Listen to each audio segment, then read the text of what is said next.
Hey guys, this is Chris Bate with Cheat the Game coming back at you, and today we're going to be discussing module and mono addresses. And the reason being is that one of my partners had a trouble with a specific mono address where Cheat Engine could not really understand it or find it due to a specific symbol that was in it, and we had to think of a workaround where we could manipulate the opcode and have Cheat Engine go directly to it without the need of using an AOB scan, which in mono games AOB scans could take minutes. It's just very long and annoying, and you prefer to do code injection with mono games.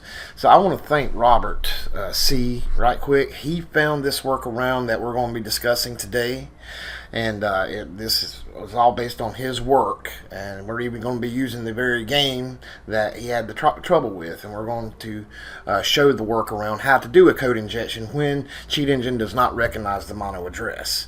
Because as you know, mono is stored, or the games are stored at specific addresses in RAM memory, and each time you bring up the game it could be stored at different addresses. However, module and mono addresses will always be static. They'll always be the same. And we're going to discuss why that is in just a minute. So let me go ahead and get set up, and I'll be right back with you. Hey guys, it's Chris Fate. I want to take a minute to thank Guided Hacking for sponsoring our channel. I'm sure most of you already know who they are, but GH truly is the best place to learn game hacking. Every question you could possibly ask has already been answered there at least a dozen times. When Ray bought the site several years ago, he read through every post and then designed a game hacking course which answers every one of these questions. His goal was to make game hacking as easy as possible without the need to constantly ask questions, and I think he's achieved that pretty well. The people that make tutorials there are very knowledgeable. It doesn't matter if you're a total beginner or a seasoned pro, they have tutorials for you. Guided Hacking has something to offer everyone. Games today are constantly evolving, so we have to learn to evolve with them. Whether you're interested in Android, Unity, Unreal Engine, or kernel drivers, they have tutorials on every topic. You can find my tutorials there as well as many other great game hacking instructors. All the closely guarded secrets most game hackers like keeping to themselves are available to you. Guided Hacking pulls the curtain back and opens the vault to let you in on all the treasures game hacking offers. Some of you may be hesitant because Guided Hacking is now a paid service, but you have to understand that GH is a massive educational resource, not a regular game hacking forum. If they took the Game Hacking Bible and put it on Udemy, they could easily charge $100 for it. Just a small donation of $5, you'll get access to all these tutorials, and that is nothing in the grand scheme of things. If you're serious about learning game hacking, believe me, it is a great investment. Rake and I met 5 years ago, and we've always done our best to support each other, so please check them out if you haven't already. I promise you won't regret it. Also, when you get there, make sure to tell them that Chris Fate from Cheat the Game said hello.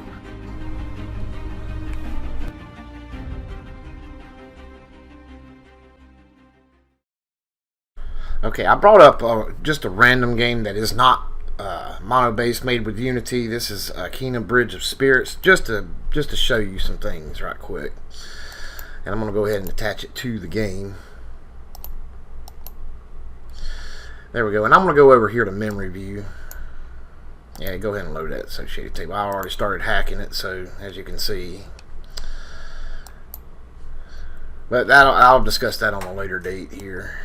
But right here, I'm going to go over here to view, and I'm going to turn on module addresses. And there's some things I want to show you. Let me copy the clipboard address only, and I'm going to bring up a notepad.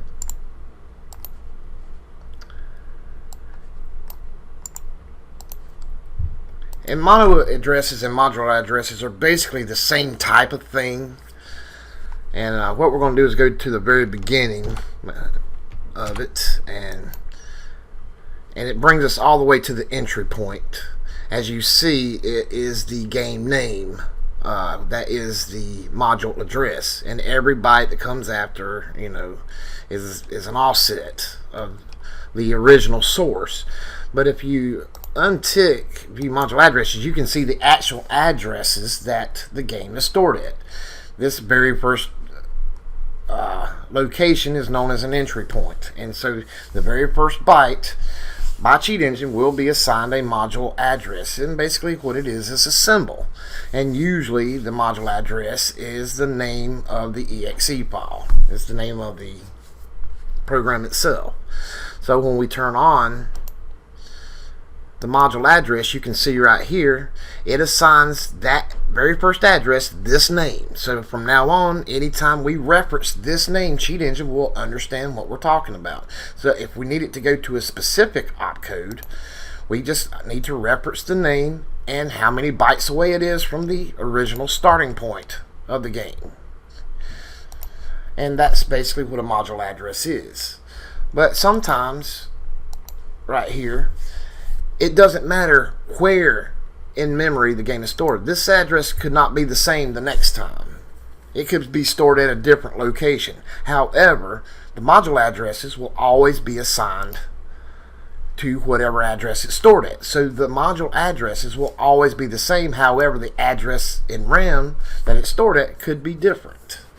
So I need you to keep that in mind. And it's not really hard to understand. This isn't rocket science or anything. So no matter where it's stored, let's say it started here next time.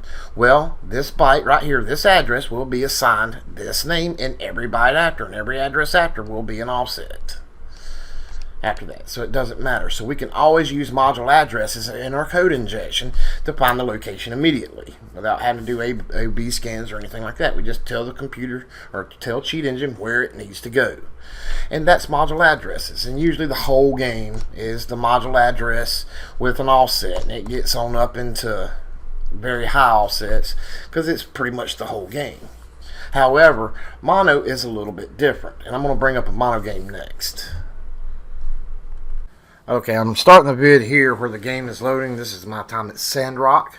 And this is the problem that Robert was having, and I was having some problems with it. I had to go back and talk to him for a minute, and just to let him give me some pointers on it, because there's a certain protocol needs to be followed. And what we do is we bring the game all the way up, go ahead and bring Cheat Engine up, but do not attach it to the game. What you want to do is go ahead and get into the game fully. So let it load up. Let it go ahead and load everything that you need. And there we go. We're in the game. Now we can go ahead and attach Cheat Engine to the game. Alright. So what I want to do is I want to find the energy. And when you start hacking this game, you'll see that all the values are real close to each other. Health is near stamina and a bunch of other values as well. But right now we're just trying to find stamina, which is the yellow bar. That's 300. And I'm going to show you some things. Let's go ahead and find that first. Alright.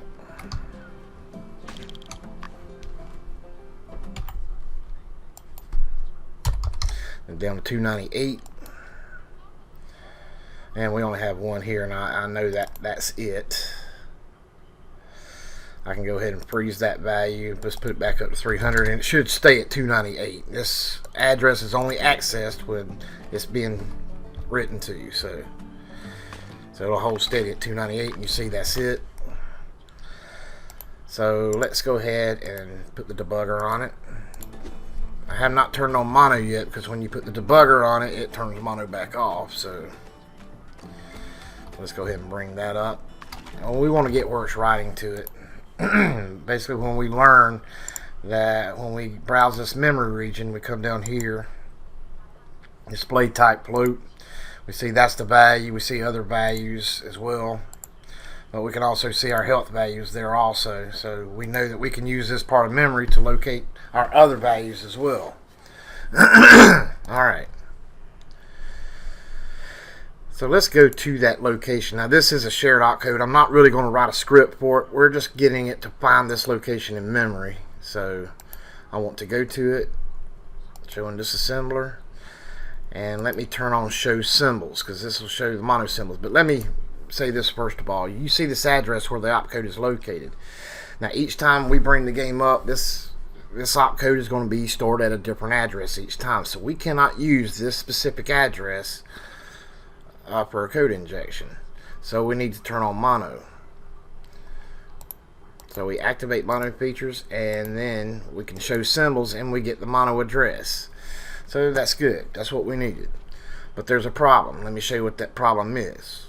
We go to Tools, Auto Assemble, Template, and we're going to do a mock code injection.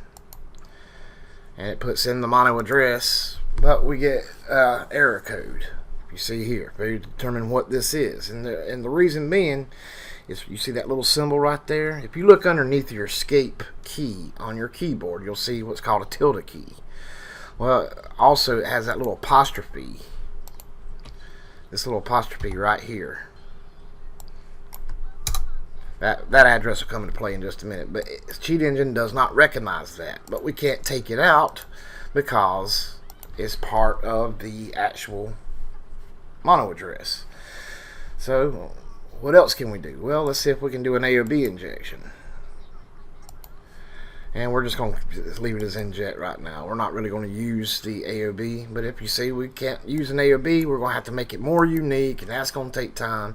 And if we do find one, it's going to take forever for it to scan, and we just want something that'll click on it right away. So what else could we do? Well, Robert thought about it a while and came up with a solution. Let me get rid of that. So what he did is he scrolled up a little bit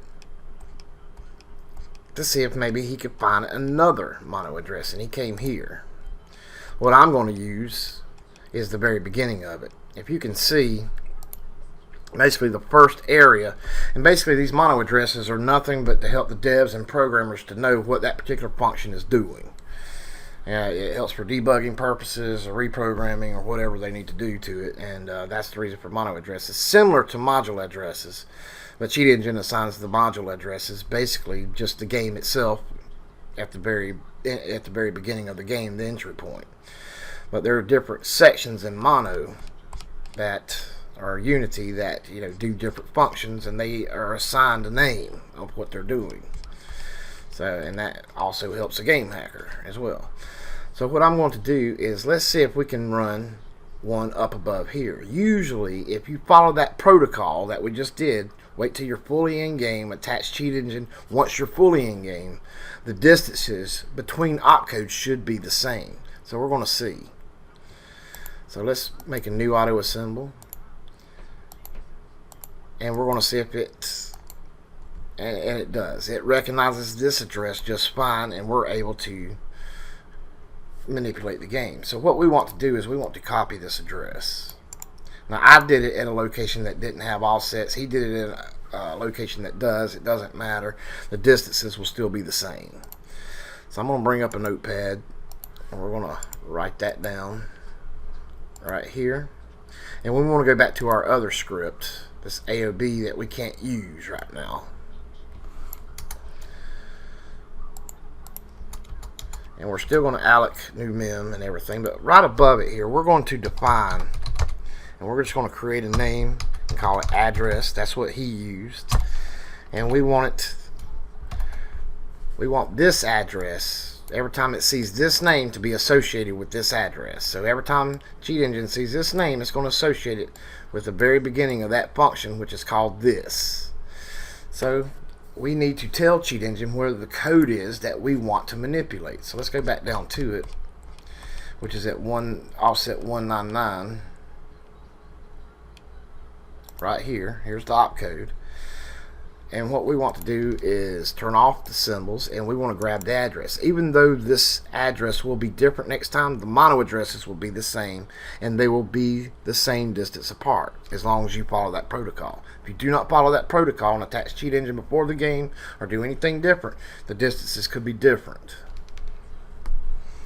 Alright, so what we want to do is copy the clipboard, address only, and we're going to bring up our calculator. Make sure it's in programmer mode, go to hex, and the reason we're putting this address in first because it's the higher of the two. So let's go back, show symbols, let's go back to the previous address. I'm scrolling, but you could also use the go to function. Let's go to the beginning right here, turn off the symbols, and let's grab this address, copy the clipboard, and all we're really getting is the distance. So we're going to hit minus the lesser address, And we see the distance is 339 bytes in hex. Alright. So now we know that this address is being associated with this mono address. So we need to change that in the script itself. But remember the distance of the one we need it to manipulate, which is 339 away from that address. So let's copy that. We need to change it here. And let's just put the address in the register symbol category just for kicks. And we need to take it out here. Alright. And that should be good enough. We're not really going to manipulate anything right now. We're just going to make sure that it's going to put a jump at the location we need it to. Alright, so we're going to go back down to it. Alright. That's 199. Right here. Now if it puts a jump here, we know that, we know that this script will work. And take a look. Puts a jump here, make sure it restores it back to the way it was. And it does. So we can actually do our code manipulations here. We can create a symbol. What we need to do is go in and find a compare, because it is a shared opcode. So we got to compare out and make sure that we separate the value we want it to have and do all that mess. I'm not doing that here. But you see here how this is a good workaround, as long as you follow the correct protocols, that you can use this. And it will work each and every time you bring the game up. And we're going to do that now. So we want to test it. Alright. I saved my work. Let me go ahead and minimize this. And let's bring this back up and we'll do it together. And this is the test.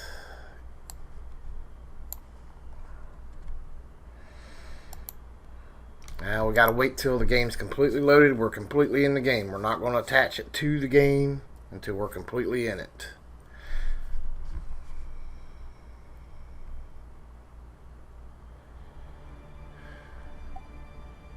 So let's continue. Let it go ahead and load this up. Alright. So go ahead and attach it to the game. Let's load our associated table, and this is the script we just did, as you can see. Let me copy this address down.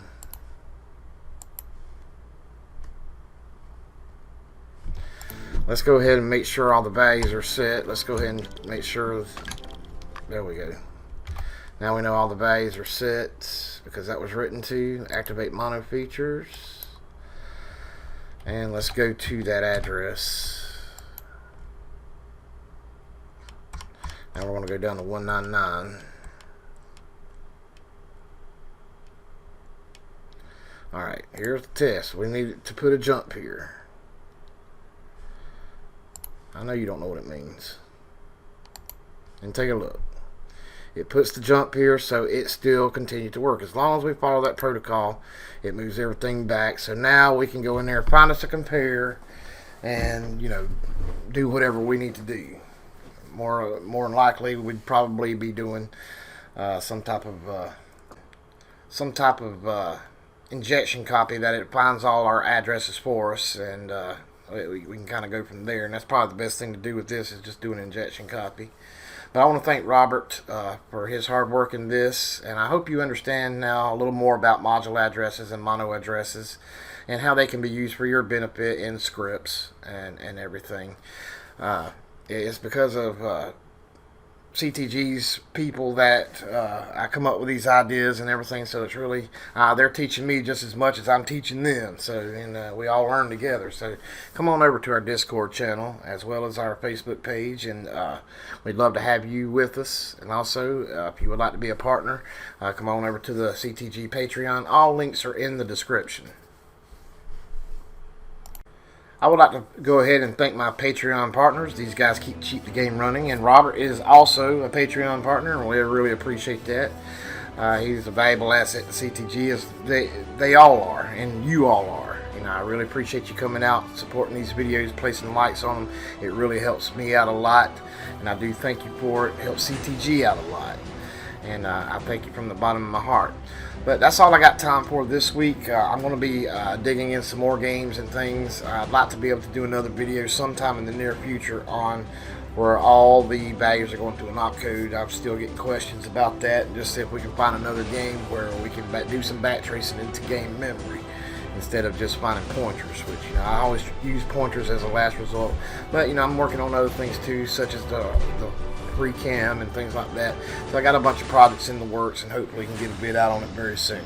But thanks for joining me this week, and I will see you next time. You all take care, keep on hacking. Most importantly, please enjoy yourself. That's really what it's all about. You cheat the game, fellas, because believe me, it doesn't mind cheating you. You all take care now.